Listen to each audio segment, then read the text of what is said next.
Okay, so today we're diving into artificial superintelligence. ASI. ASI, right? Yeah. AI that could be smarter than any human. And the project we're looking at today, The Post-AGI Project. the Post-AGI Project, wants to give AI the ability to experience the world Through senses. through senses, just like we do. Yeah, it's a fascinating concept. Yeah. The project is focusing on simulating all 5 human senses: All 5. sight, hearing, touch, taste, and smell in indivisible AI agents. So that's like building a digital version of ourselves from the ground up. Kinda, yeah. I'm already picturing a robot chef whipping up Michelin star meals. I could go for that. Right. But before we get ahead of ourselves, let's back up a bit. I'm curious, when did AI become more than just a science fiction concept? Well, the journey began with the development of neural networks. Unlike traditional machine learning, which relied on predefined rules and algorithms, neural networks took inspiration from The human brain. the human brain. They were designed to learn from data, adapting and improving their performance over time. So it's like we taught machines how to think for themselves Exactly. instead of just following our instructions. That's pretty mind-blowing. Absolutely.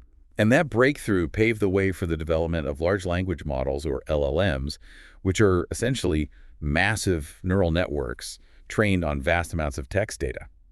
ChatGPT. ChatGPT. It can hold conversations, generate creative content, and even translate languages. All thanks to its ability to Learn and process language. in a way that mimics human cognition. Yeah. Okay, so we've got these super smart LLMs that can understand and generate text. How does that connect to this whole idea of giving AI senses? That's where the 2022 development of LangChain comes in. LangChain. This technology introduced the concept of LLM agents. Okay. Now, an LLM agent is basically an LLM with the ability to interact with the world beyond just text. It can use tools, access information, and perform actions based on its understanding of language. Hold on, are we saying that these AI agents can actually do things in the real world? Yes. Like book a flight or order a pizza based on what we tell Exactly. them? Wow. That's the foundation for building more complex and autonomous AI systems.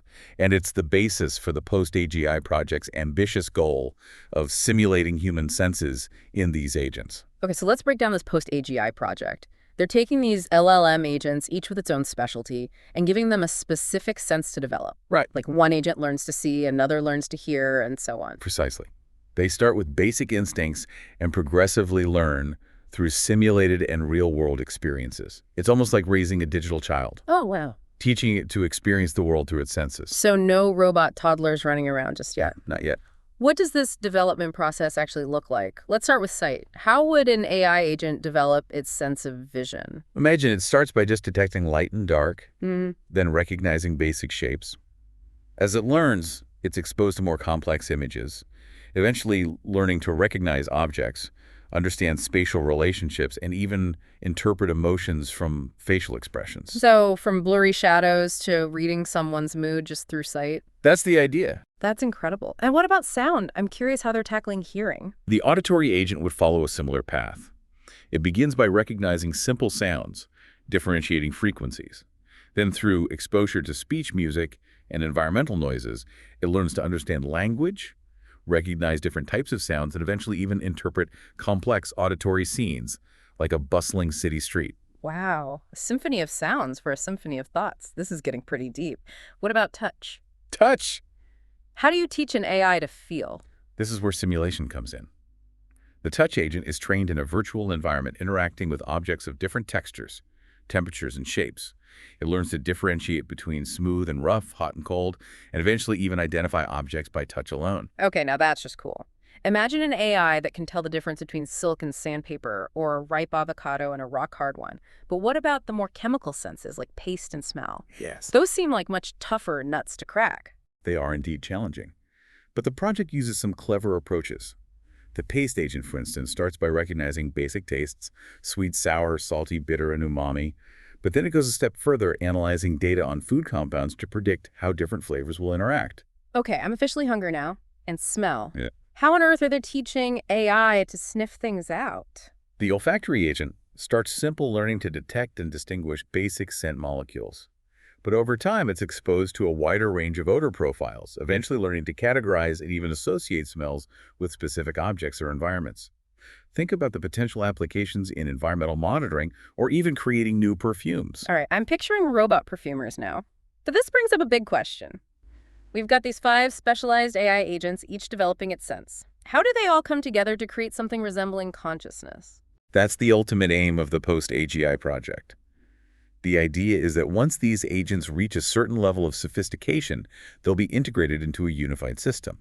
This system allows them to share information and interact, much like our senses work together to shape our understanding of the world. So it's like taking all those individual sensory inputs and weaving them into a tapestry of experience. Yeah. But this is where things get really philosophical. We're talking about the potential for AI to not just mimic human intelligence, but to potentially develop its own unique form of awareness. I mean, It raises so many important questions. right. What does it truly mean to be conscious?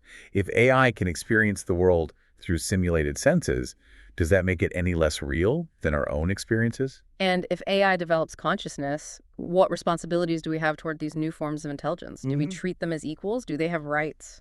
These are questions we'll need to grapple with as AI continues to evolve.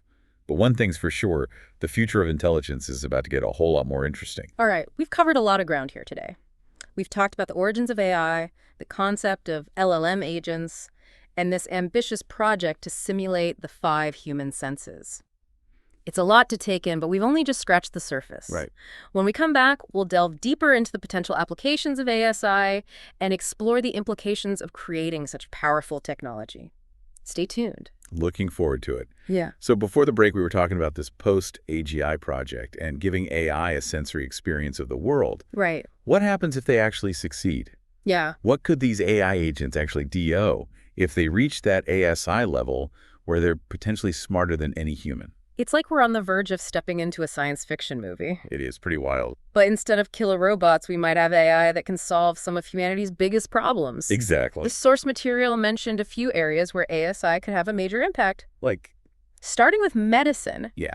Imagine AI that could understand and analyze biological systems in ways we can't even fathom. Absolutely. Yeah. Take a disease like Alzheimer's. It's a complex neurological disorder that has baffled researchers for decades. Yeah. And ASI, with its ability to process vast amounts of data and identify patterns that humans might miss, could potentially make groundbreaking discoveries. So it could help us understand the disease better. Yes, and develop effective treatments. So instead of just managing symptoms, we could actually cure Alzheimer's. Potentially. That would be a game changer for millions of people. Absolutely. What other medical breakthroughs are we talking about? Well, think about personalized medicine. Okay. Imagine an ASI that could analyze your entire genome, your lifestyle, your environmental factors, and tailor a treatment plan specifically for you.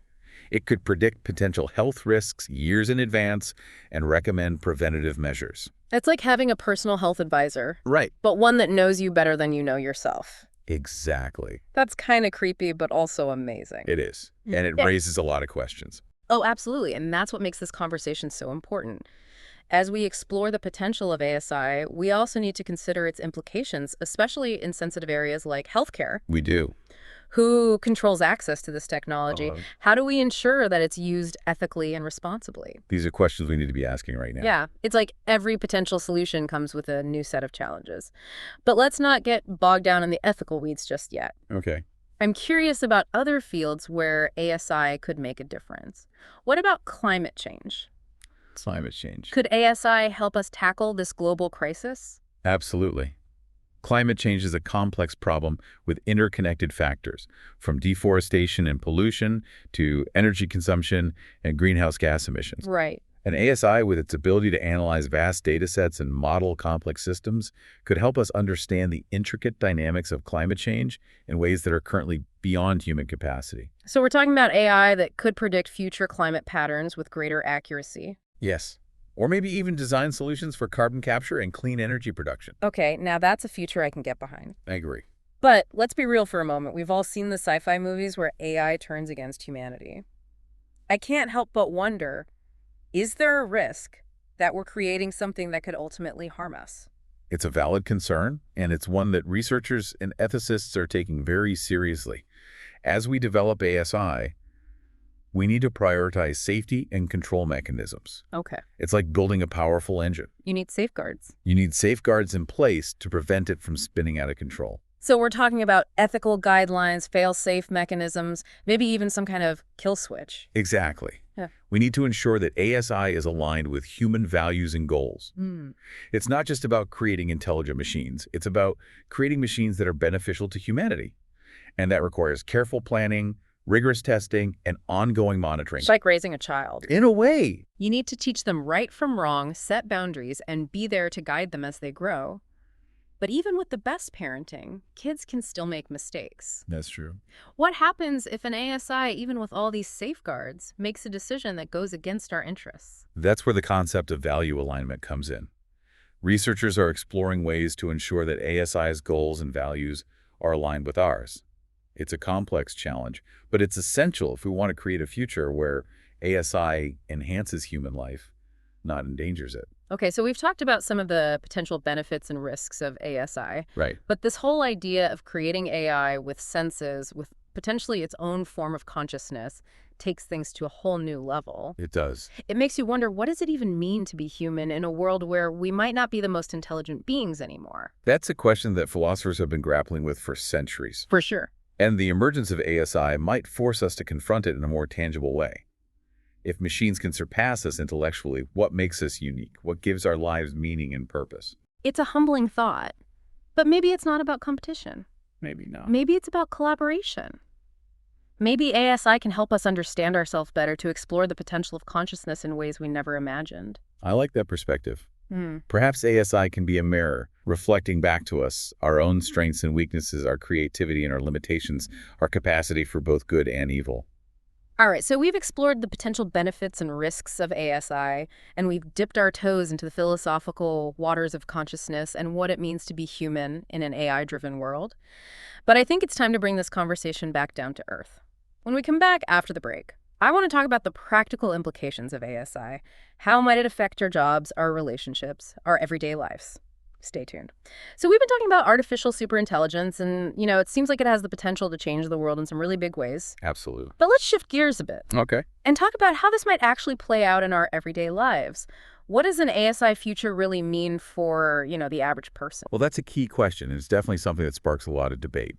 One of the biggest concerns is the impact on jobs. Yeah. Some experts believe that ASI will lead to widespread unemployment. Right. As machines become capable of performing tasks that humans currently do. Yeah, I've heard those concerns too.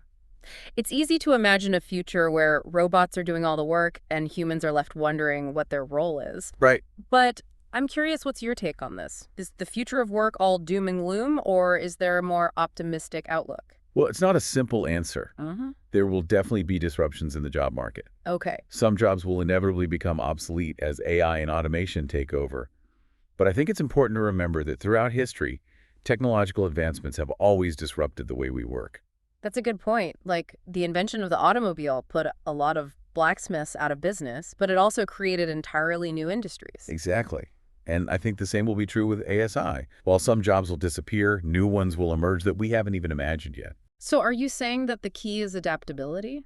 Adaptability is huge. Lifelong learning and a willingness to embrace new skills and opportunities. Exactly. So what kind of skills are we talking about? What will make humans indispensable in an ASI world? I think the key lies in areas where humans excel: creativity, critical thinking, problem-solving, emotional intelligence, and complex communication.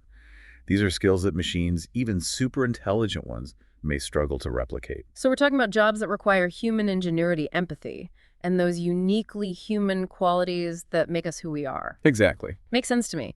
But even if new jobs emerge, won't there be a period of adjustment? Oh, absolutely. What happens to the people whose jobs become automated? That's where things get tricky. We need to start thinking about how to manage this transition, how to support people who are displaced by automation, and how to ensure that everyone has access to the education and training they need to thrive in a rapidly changing world. We might need to rethink our traditional economic models and explore new approaches like universal basic income or guaranteed access to education and retraining programs. So it's not just about technological advancement, it's about social adaptation too. It is. But let's move beyond work for a minute. I'm curious how ASI might impact our personal lives, our relationships, our communities. Could we end up in a world where we're so reliant on AI that we forget how to connect with each other on a human level? That's a valid concern. Technology, even without ASI, can sometimes create a sense of isolation. But I think ASI also has the potential to enhance our relationships in some ways. Okay. Imagine AI assistants that help us communicate more effectively, that bridge cultural divides, or even provide companionship for those who are lonely or isolated. So it's like every tool can be used for good or for ill. It all depends on how we choose to use it. I guess the big takeaway here is that the future of ASI is not predetermined. It's something we're actively shaping through the choices we make today. I completely agree. We have a responsibility to think critically about the implications of ASI, to engage in open and honest conversations about the potential benefits and risks, and to work together to create a future where AI enhances human life, not diminishes it. Well said.